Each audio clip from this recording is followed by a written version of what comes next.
Hello everyone, it is my pleasure to welcome you all in today's webinar in where we will discuss about how to better understand the context and the scope of the BCMS. I would like to thank you all for signing in for this webinar. As always, I'm delighted to have you here with us. My name is Erita Recepio, the Portfolio Marketing Manager for Continuity Resilience and Service Management here at PECB. The presenter of this webinar will be Mr. Sidney Modenesi from Business Continuity Institute. Also, he is a PECB partner and trainer. Mr. Modenesi has more than 30 years of experience in business continuity and a strong background in ICT. At the end of this presentation, we have question and answer session. Therefore, please feel free to submit any question or comment you may have during this webinar in the chat box of your control panel. Sidney will answer to all your questions accordingly at the end of the presentation. Thank you for your attention, and I hope you will get insightful information from this webinar. Please, Sidney, you may start the presentation. Thank you very much, Erita. Thank you very much for everyone attending this webinar. Good morning, good afternoon, good evening. It is a pleasure to be here presenting another webinar for PECB and to be sharing my experience with you. As Erita already did the introduction, so I'm going to skip this. Our today's agenda basically is Chapter 4 of ISO 22301, Understanding the Organization. Basically there it says that we have to define the scope, disruptive scenarios, what is included, what is not included, needs and expectations of the interested parties or stakeholders, if you will. So basically, this is what I will cover today, mainly using not only what is written in the standard, but also with my field experience. I've been learning throughout all these years. I've been conducting consulting services. Well, back into the beginning, what is business continuity management? So, according with item 3.4 of ISO 22301, it says that it's a holistic management process that identifies potential threats, so on and so forth. I'm not going to read all this. Holistic management process. I'm pretty sure that you also know that holistic means, according to the main dictionaries, means whole, complete, full, any other synonym for that. So it says basically, in other words, that to implement a business continuity management system, we have to, at least initially, to analyze the entire organization. We have to analyze the whole organization, and then we may define which parts will be included, which parts will not be included as part of our business continuity management system. Okay. Organization, first thing, so we have to analyze the organization. First thing I'd like to do is to draw using specific software, not PowerPoint, but you can use PowerPoint if you want to. I have very high level of the organization. Well, our organization may be pretty simple. Can be, everything could be located in a single building, which is almost true for the majority of our small and medium-sized organizations, but also very large organizations may be a single site. So all main products, services, and the processes and activities, everything is executed, produced in one single building. We may have a call center, a contact center in that building, where the customers get in touch with the organization through the contact center, the call center, and so on. We may also have a data center in that building connected to the cloud, and then the main building connected to the data center and connected to the cloud. So we have all these connections, links, and ICT links, and also the supply chain, inbound and outbound, will be handled through a single facility or a single location. So it's pretty easy to understand this organization, to analyze this organization. Then we have the disruptive scenarios. I already covered this in a previous PECB webinar. I like to break them down in 5 major disruptive scenarios. The first one is related to facilities. The building becoming unavailable by any reason, or seriously damaged or not accessible by any reason. Then we have the people. People not getting into the building by any reason, flooding or pandemics or strike, riots, whatever. Then we have ICT outage. Although located in the same building, what could be a short circuit or a major failure in power supply, making the ICT unavailable by any reason, or a key component that replacement, assuming that we don't have a disaster recovery in place yet, or a major ICT component that the replacement will take a long time to be done. Then we have information security issues, like the one we had last week, distributed denial of services that hit one ICT provider in the US. Could be internal cause or external cause. By anyway, our network is compromised by any reason, so we have everything. We have the facilities is available, the data center is available, people are available. By any reason, we are not able to conduct services, online services, because our network is compromised in any way. And finally, we have the supply chain, inbound and outbound. And these vendors could be out of business by any of the above reasons. And depending upon what this vendor provides to us, it may affect our capability to deliver services, products, or processes. This is for a very simple organization. Organizations can be much more complex than that. Usually they are. Then we still have our main building. Could be mainly an administrative building, not a production building. We still may have the data center located in this building, or could be outsourced, or could be partially outsourced. We have maybe file servers in this building, but the main data center is outsourced somewhere else with another vendor.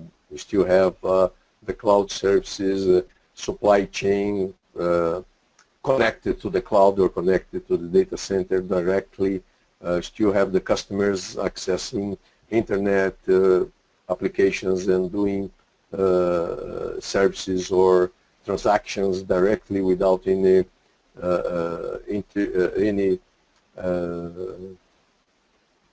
interference of the main building. And then we have our end buildings, any facilities where products and services and processes are executed. Not necessarily on a one-by-one basis. Most likely, one location will be used for more than one products and services and process. But we may have cases where we have a one-to-one relationship between products and locations. And we still have the same disruptive scenarios: facilities, people, ICT outage, information security, and supply chain. So it would be very nice if we could draw a very simple table for top management to help them or to support them in the decision what will be included and what will not be included as part of our business continuity management system. It's a very simple draw where I use the scale low, medium, high, and very high with colors, usually because top management like charts and colors to take decisions, to make decisions. So based on this chart, it seems that the building N, whatever is the number, is a very good candidate or a very good potential candidate to be out of the scope of our business continuity management system, because for any kind of disruptive scenario we may face, this organization may face, impacts are very low. So this is a very good potential candidate to be out of the scope. We can use, we may need or use any further support information. Organizational chart will be very helpful. especially if it is split by location. It's a very simple question to ask for our organization, but not necessarily a very simple answer to receive back.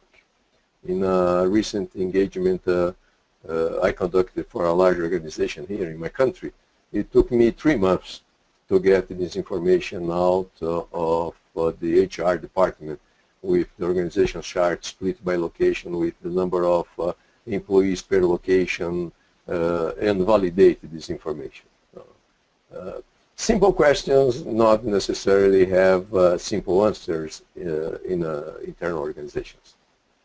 Then we may go to the company portal and to learn about the products and services this organization offers. Not necessarily it's a full list of products and services, maybe in a very high level, but it's a very good starting point. Very reliable source of information are the financial reports, where we have the revenues or profits. It would be very helpful for us if it's breakdown by product or service. Then we have the same issues as above, where we need this information split by location. Then comes the headache to break it down by location. Also, we will need the strategic planning of the organization for the next couple of years. Why that? Well, we said that location N in the previous chart, in the previous table, was a very good potential candidate to be out of the scope of the BCMS. Well,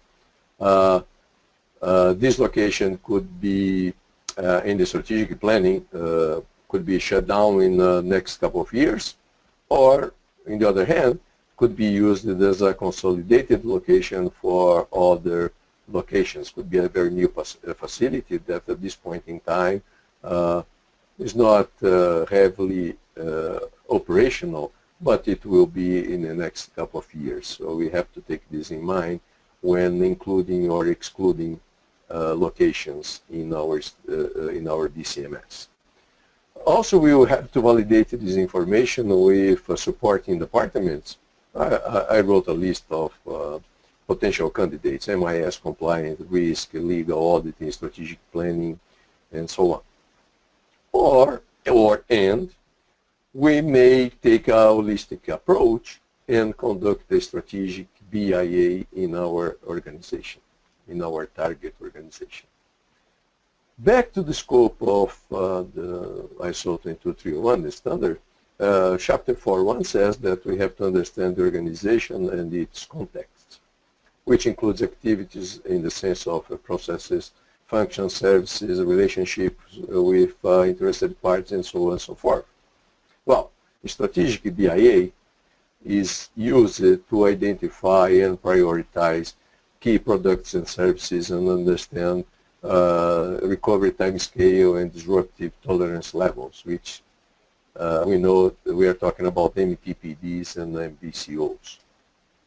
Strategic BIA is very well documented in the Business Continuity Institute Good Practices Guidelines version 2013.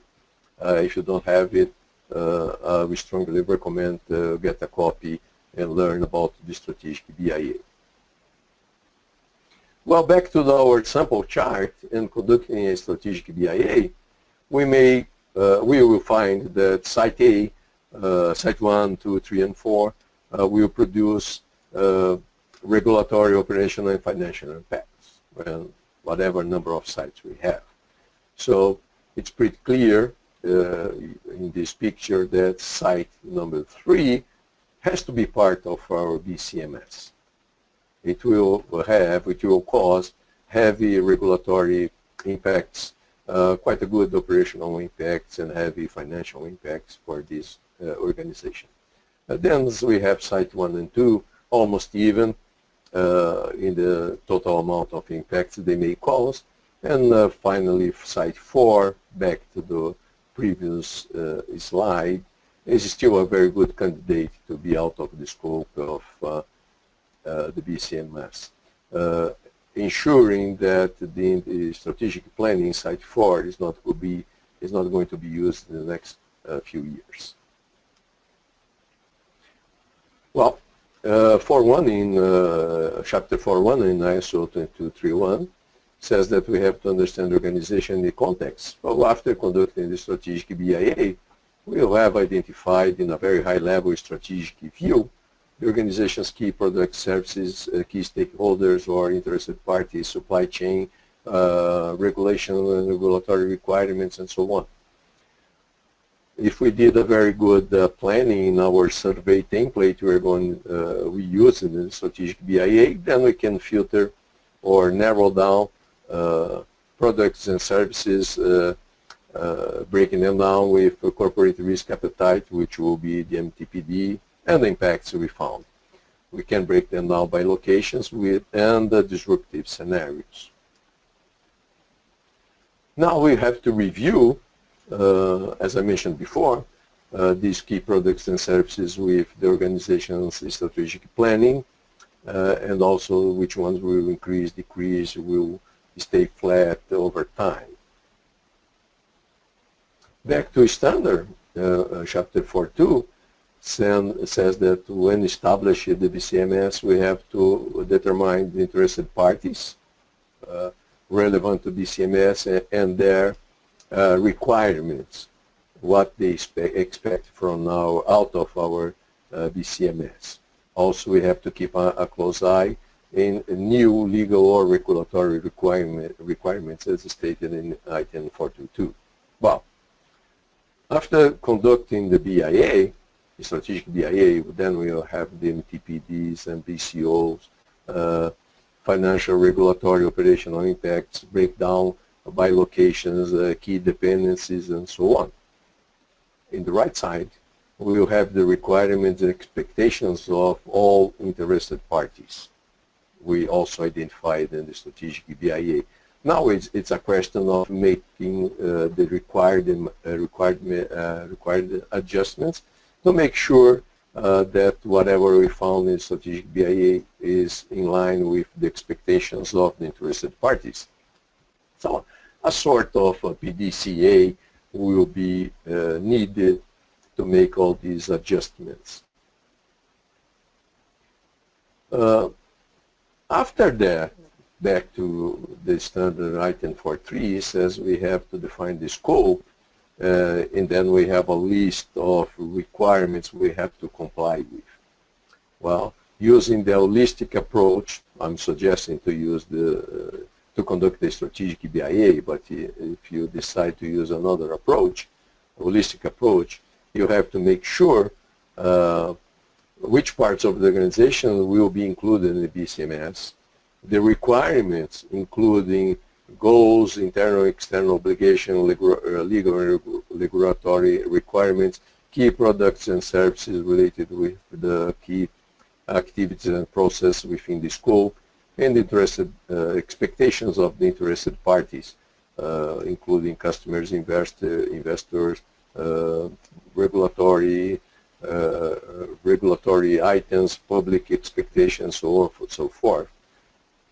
So we have to find a way, either using a strategic BIA or in another way, to ensure that we comply, that we find all the required answers for all these items listed in this item. We may decide not to include parts of our organization, whatever it's a key, whatever it's a product, a service, or a location, activity, or a process. Well, when defining that scope, we will have to document and explain why we did that exclusion. Why, if this piece of the organization is not included as part of our BCMS, why it will not affect the overall capability of the organization to recover in the event of a disruptive incident. We have to document that.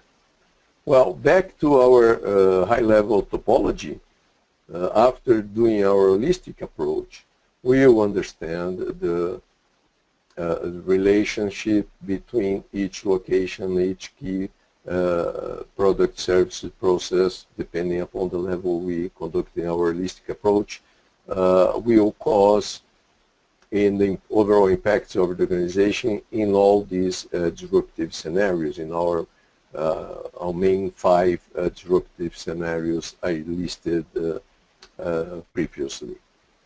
With all this information collected, validated, making sure it is in line with all the expectations of all interested parties, then we can define the scope of our BCMS.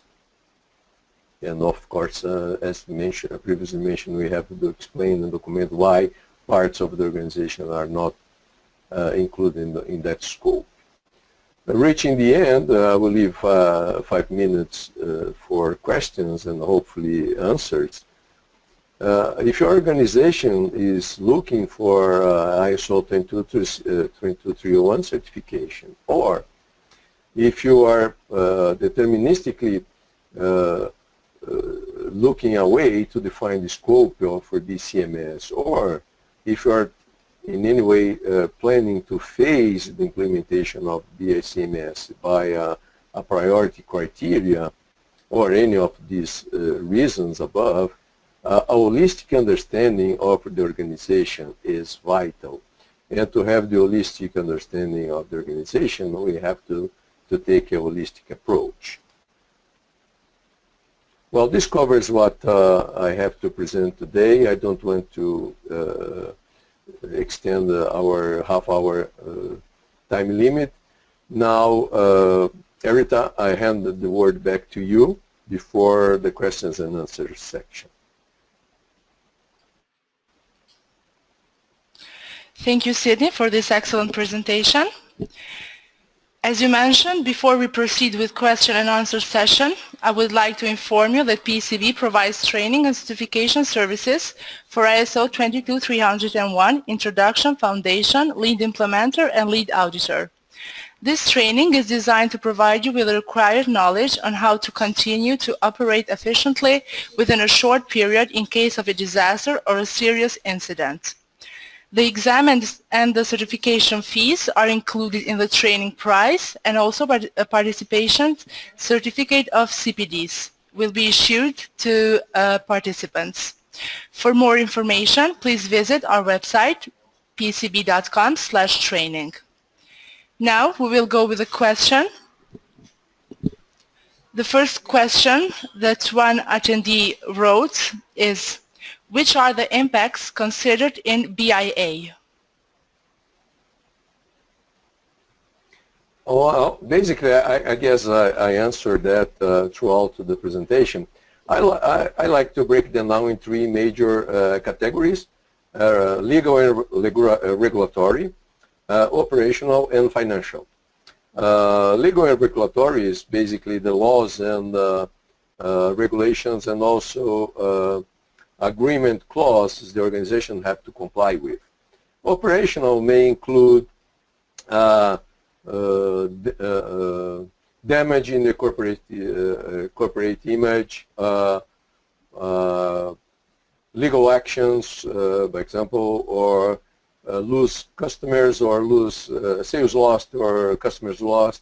And financial impacts basically are those related with all the money that the company will not receive, or will have to pay extra, or fine or charges that the company may face because it's not delivering products or services as planned or expected. Thank you, Sidney, for this answer. The next question is, how to determine risk appetite in the context of business continuity? Oh, well, good question. Good question. Well, there is also another regulation, ISO 31000, that specifically deals with corporate risk and better explain risk appetite. ISO 22301 says that those two management systems should be in line within the scope of the organization. Talking about the specific about risk appetite, it depends. It varies depending upon the level of the organization you are talking to. If you're talking with the management level, my experience, okay? If you're talking about with management level, if they don't meet their production targets, they will say that is not acceptable. Let's say they have to make 1,000 sales a day. If they, by any reason, they have a disruptive incident and they make 900, they will say it is not acceptable. Well, we are talking about operational issues. Operational risk is not a risk that may affect the survival of the organization. Then if we move to the next level, let's say we're talking with top management, they may have a better view of corporate risk appetite. It will depend about the maturity of these top managers and also the maturity of the top the organization. But they may decide, again, my experience, they may decide to take more risks than would be acceptable for the organization. Why that? Because taking more risks will, bottom line, reduce the requirement investment or additional expenses the organization may have to make in order to implement and maintain the BCMS or the BC or DR infrastructure. In doing that, at the end of the line, this will increase their bonuses. If there is a steering committee, that will be a better place to decide or to review corporate risk. On the other hand, we have regulations.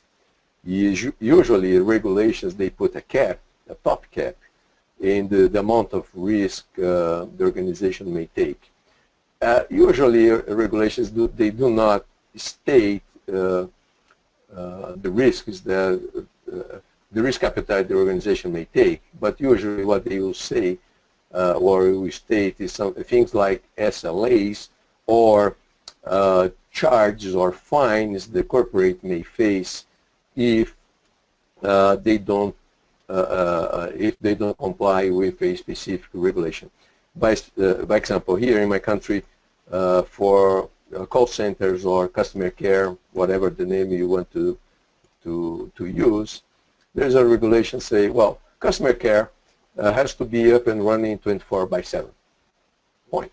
Except as described in our civil code.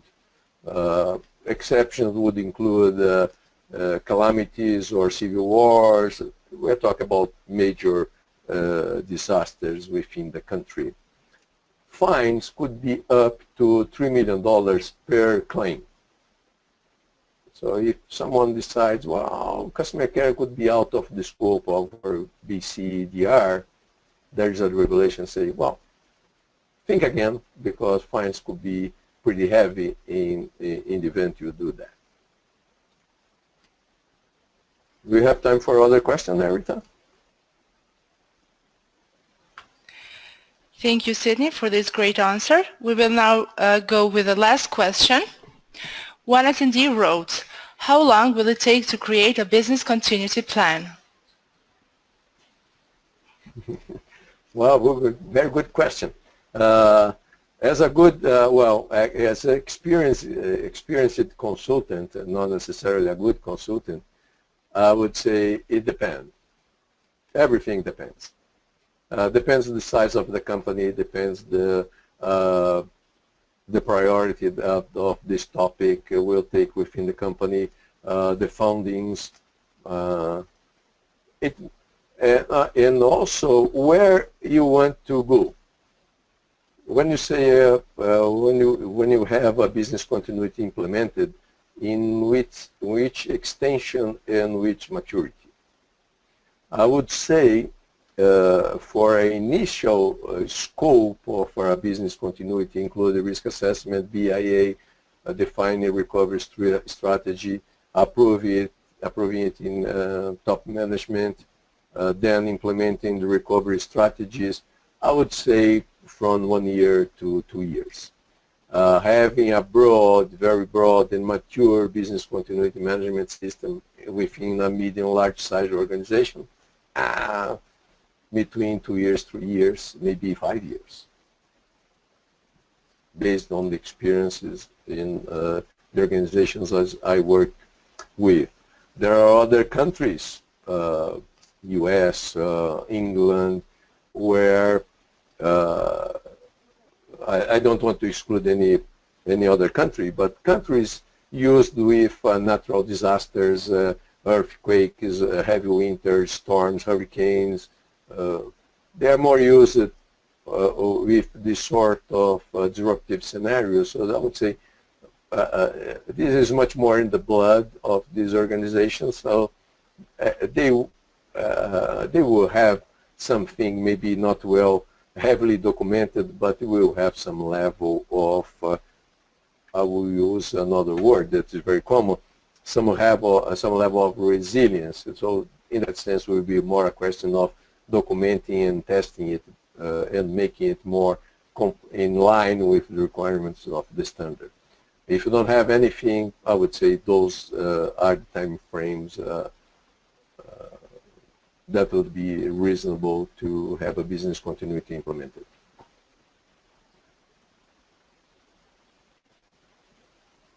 Erita? Thank you, Sidney, for this answer. We have received 2 more questions, and these will be the last ones. The first one is, what tools are available to perform a BIA? Excuse me?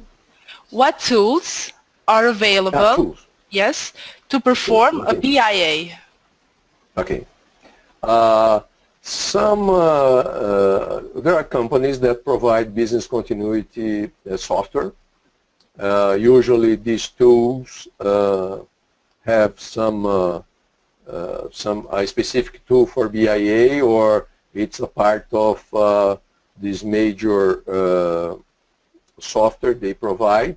You always can use Excel, of course, or even you can use survey software or survey services to do that. I already saw a company conducting a BIA using SurveyMonkey, for example, or Google template. Personally use Excel, but every BIA I do or I conduct in a customer, I have to review or update the Excel, because this Excel spreadsheet, because every BIA is different. If I'm doing a BIA in a banking, time frames will be hours. If I'm doing a BIA in a retail, maybe time frames will be days. Requirements, scope, scenarios, buildings, so on are different. So every time you have to make adjustments in the template you are using. Software may help you in consolidating the information, but you can have the same result using Excel. And next and final question, Erita. Thank you, Sidney, for this answer. Because of the time limitation, we will answer the last question, and the remaining ones will be answered through email by Sidney. The last question is, which risk analysis methodology or standards could be used to perform the BIA? Well, BIA is one thing, and risk assessment is another thing, and they are covered in different chapters in ISO 22301. Risk assessment methodology, really, in my view, my perspective, it doesn't matter as long as you have one. It's better to have one than have none. As they came from the same father and mother, I would recommend ISO 31000 risk assessment, or risk methodology. But there are other companies using COSO, CO, SO, some companies more IT-oriented may be using COBIT, COBIT. As long as you have one, use it. Maybe you have to use a mix of all these standards, checklists. ISO 27002, more related with information security risks. It has a very good template at the end, Appendix A or B, if I'm not wrong, with a very good exhaustive template in evaluating risks. Risk is one issue. Risks may cause a disruptive incident. And then the BIA will evaluate the impacts in the event that any of these disruptive incident materializes in any way.